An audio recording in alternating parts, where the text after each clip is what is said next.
Olha a freguesa, que beleza. Não tá escutando, não? É o carro da mexerica lá fora. É doce, doce, doce. Bom dia, esse menino. Bom dia, dona moça. Hoje nós estamos aqui para continuar o nosso estudo da célula e hoje a gente vai falar de núcleo e de ribossomos. Então aqui a gente vê essas células e aqui está representado então o núcleo aqui em rosa ou em vermelho aqui. E esses núcleos, eles são as maiores organelas das células. E eles são estruturas, então, membranosas, onde está encerrado o DNA. Então, o DNA de todas as células eucarióticas, a maior parte dele vai estar encerrado aqui dentro do núcleo. Agora, nesse ponto, eu gostaria de esclarecer com vocês as diferenças entre DNA, cromatina e cromossomos. Vamos ver aqui então, o DNA, ele é aquela cadeia de nucleotídeos. A gente viu lá quando a gente estudou ácidos nucleicos, vários nucleotídeos vão formar então essa cadeia de DNA. O DNA junto com proteínas que a gente chama de proteínas histonas, são então a cromatina. Então aqui eu tenho o DNA, daquela forma clássica que a gente conhece, espiralada, né? Junto com essas proteínas, que são chamadas de proteínas histonas, forma então o que a gente conhece como cromatina. E, por último, quando essa cromatina ela se compacta, ela vai formar o que a gente conhece como cromossomos, que é essa forma aqui destacada. Então, existe diferença entre DNA, cromatina e cromossomos. DNA é a cadeia de nucleotídeos, nessa forma aqui espiralada. Cromatina é esse DNA junto com as proteínas histonas, enquanto que os cromossomos é essa cromatina compactada, ok? Então, como o núcleo ele encerra esse DNA, ele encerra todas essas informações genéticas, ele é o centro de comando da célula, é ele que manda, é ele que é o chefe. Ele é então a região de controle genético da célula. É ali que acontece a replicação do DNA e a transcrição do RNA. Nossa, professora, pelo amor de Deus, o que é isso? Replicação de DNA, transcrição de RNA? Volta lá na aula sobre síntese de proteínas e vocês vão ver isso aqui. Mas, só para esclarecer, replicação de DNA é quando o DNA ele vai fazer cópias dele mesmo. E transcrição de RNA é quando o RNA ele chega no núcleo para ler as informações que o DNA está dando para ele. Porque o DNA ele nunca sai do núcleo, ele nunca se desloca do núcleo.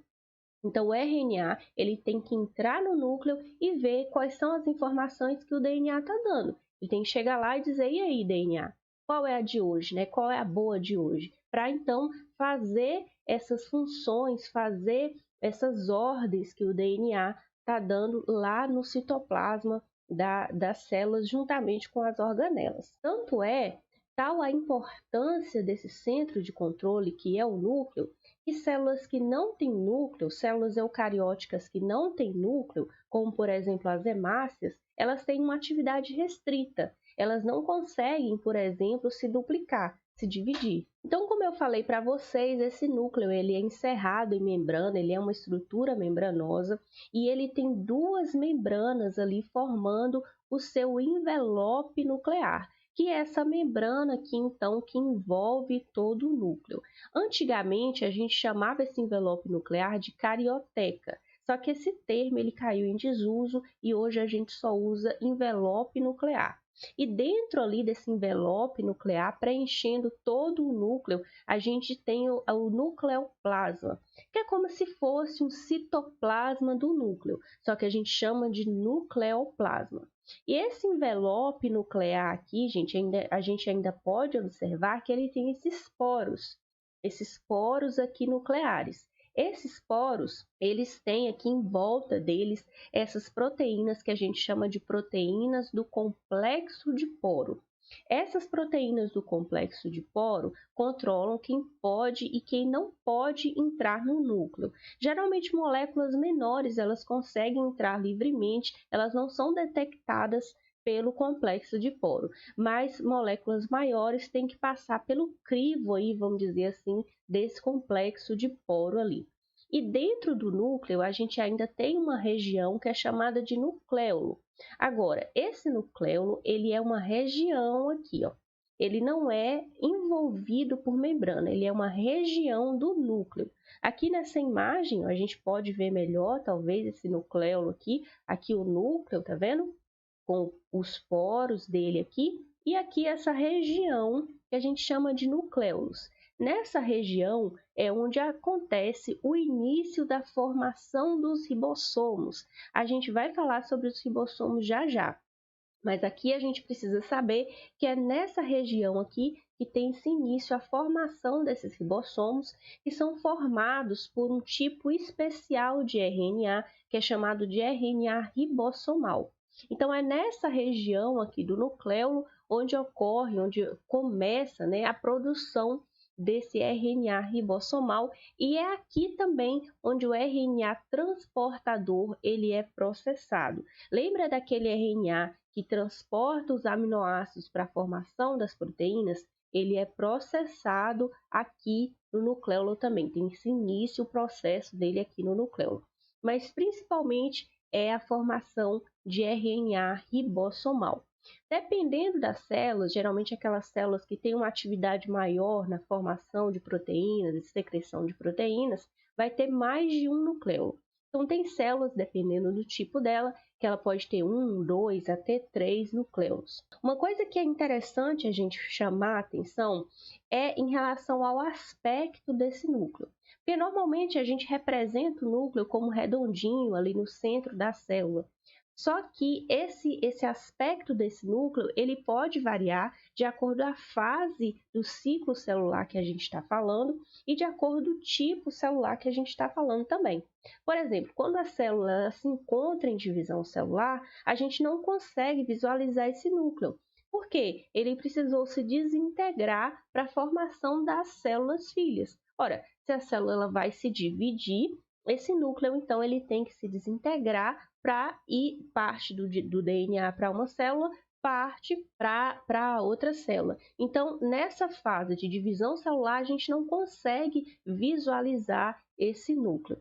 E também, dependendo do tipo celular que a gente está falando, esse núcleo ele pode ser mais redondo, mais elíptico, pode variar então. Aqui a gente vê as células do músculo esquelético, que elas são mais elípticas, a gente observa aqui que elas não são tão redondinhas.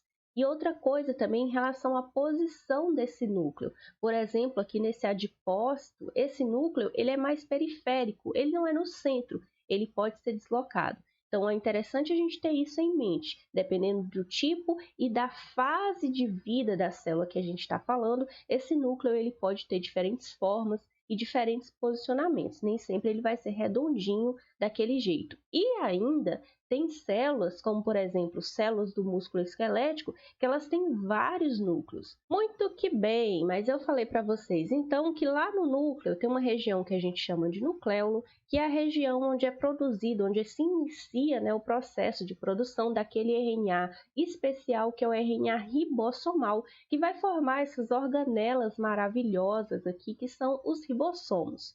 Se vocês se lembrarem lá da nossa aula de síntese de proteínas, vocês vão se lembrar que os ribossomos eles são responsáveis principalmente pela síntese de proteínas. É a principal função desses ribossomos, que a gente representa assim dessa forma aqui. Esses ribossomos, nas células eucarióticas, eles podem estar livres no citoplasma ou ligados a outras organelas, mas eles também podem estar dentro de mitocôndrias e cloroplastos, encerrados ali dentro de mitocôndrias e cloroplastos. No caso daqueles ribossomos que estão no citoplasma, eles estão livres ali no citoplasma, eles vão funcionar na produção de proteínas, na síntese de proteínas, que normalmente vão funcionar dentro do próprio citoplasma, ou seja, proteínas que vão auxiliar ali no funcionamento dentro da própria célula. Mas aqueles ribossomos que eles estão ligados ali a organelas, que eles estão ligados ao retículo endoplasmático granuloso, eles produzem proteínas normalmente para serem secretadas para fora das células. A professora vai ser sempre assim, sempre o que está livre vai produzir proteínas para o citosol ou para dentro da própria célula, e sempre aquele que está ligado ao retículo endoplasmático granuloso vai produzir proteínas que vão ser secretadas? Não, nem sempre. Tem algumas exceções, mas no geral é isso aqui. Mas não se preocupem, não esquente a cabeça, porque quando a gente estiver falando de retículo endoplasmático, a gente vai estudar melhor isso aqui. Beleza?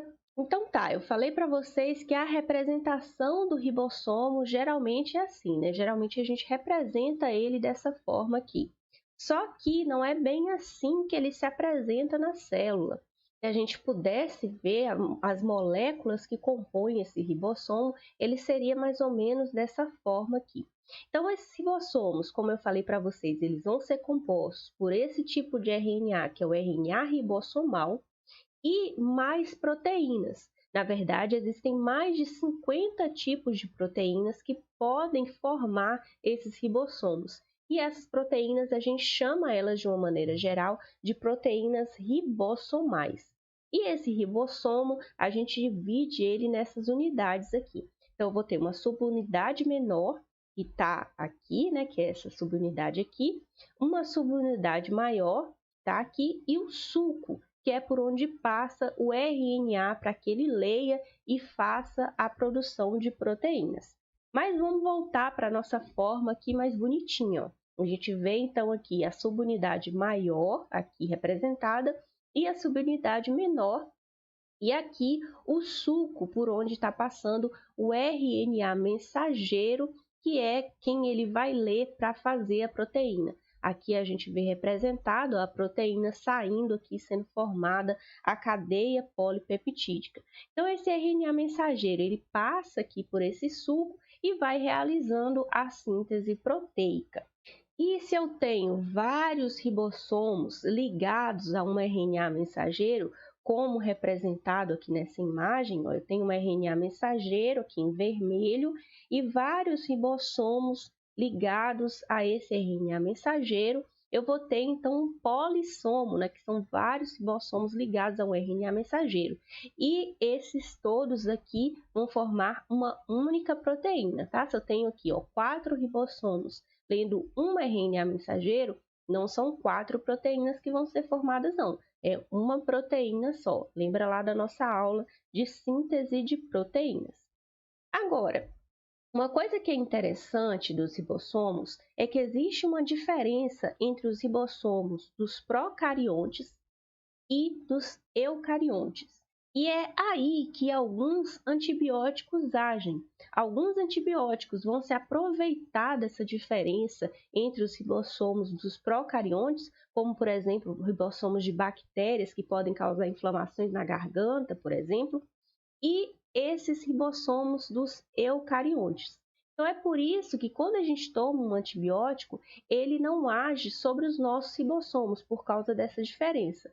E essa diferença se encontra principalmente nos tipos de proteínas que compõem esses ribossomos. Porque, como eu falei para vocês, o ribossomo ele é formado de RNA ribossomal e proteínas que a gente chama de proteínas ribossomais. Então, alguns antibióticos, não são todos, né? Existem vários tipos de antibióticos que agem de várias maneiras, mas esses antibióticos que agem sobre ribossomos, eles agem com base nessa diferença das proteínas dos ribossomos dos procariontes e as proteínas dos ribossomos eucariontes. Ah, professora, mas o que esse antibiótico vai fazer no ribossomo, né? Como é que ele age de fato no ribossomo? Ele pode agir de várias maneiras. Uma delas é impedir a ligação daquela subunidade menor com a subunidade maior. E aí impedir que o ribossomo da bactéria faça a síntese de proteínas e aí fatalmente a bactéria vai morrer porque ela não consegue viver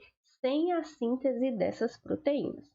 E agora, para terminar, como sempre, vamos fazer um exercício. Hoje a gente vai fazer 2 questões. A primeira questão foi lá do Enem de 2018, que foi aplicado para pessoas privadas de liberdade.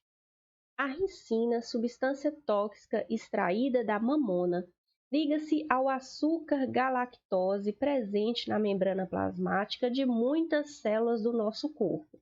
Após serem endocitadas, penetram no citoplasma da célula, onde destroem os ribossomos, matando a célula em poucos minutos. Esse texto aqui foi então tirado desse livro aqui, que é do Sadava, que é Vida, a Ciência da Biologia. Eu vou até fazer um coração aqui, porque eu adoro esse livro, gosto muito dele. Então vamos lá, o que ele pergunta, né? O uso dessa substância pode ocasionar a morte de uma pessoa ao inibir diretamente a síntese de. Então ele está falando aqui, ó, que ele vai agir destruindo essa ricina, vai agir destruindo os ribossomos.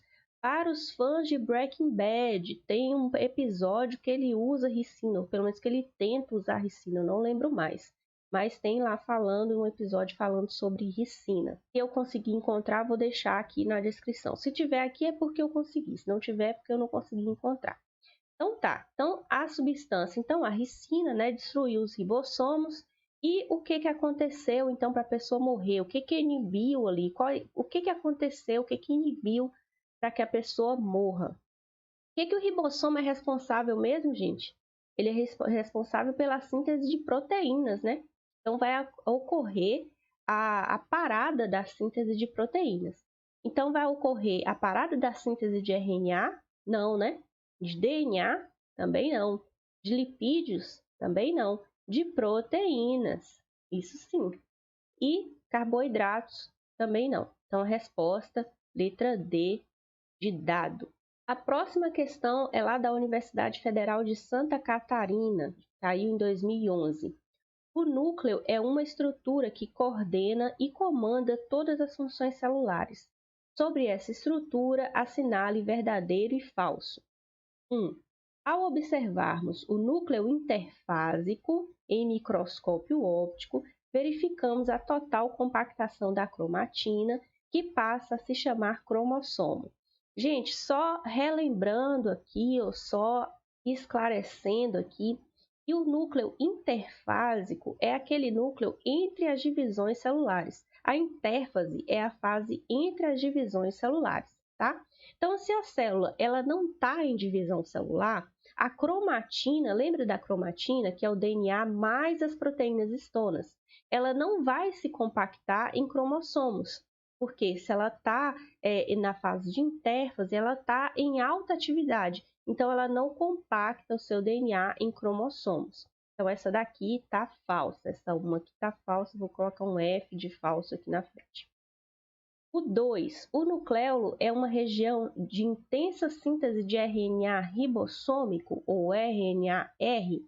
E aí, o que vocês acham? A gente falou, então, que é no nucleolo, que é aquela região lá do núcleo, que ocorre, então, o início, né, o início do processamento desse RNA-R. Então, sim, então essa 2 aqui, ela está verdadeira. Vou colocar um V de verdadeiro aqui.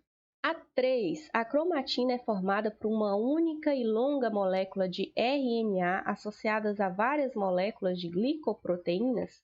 Gente, olha só, cromatina é RNA? Não, né? Cromatina é DNA. Então, essa daqui tá falsa. A 4, a carioteca corresponde ao fluido onde estão mergulhados os cromossomos e as estruturas que formam o nucleolo. A carioteca é o que, gente? Lembra que eu falei para vocês? Essa questão é um pouco antiga, então ela ainda está usando esse termo aqui, carioteca. E é, na verdade, né, o envelope nuclear. Eita, que a letra tá bonita, que tá retada, mas vamos tentar aqui, né? Envelope nuclear, né? O envelope lá do núcleo. A gente não usa mais esse termo aqui, carioteca.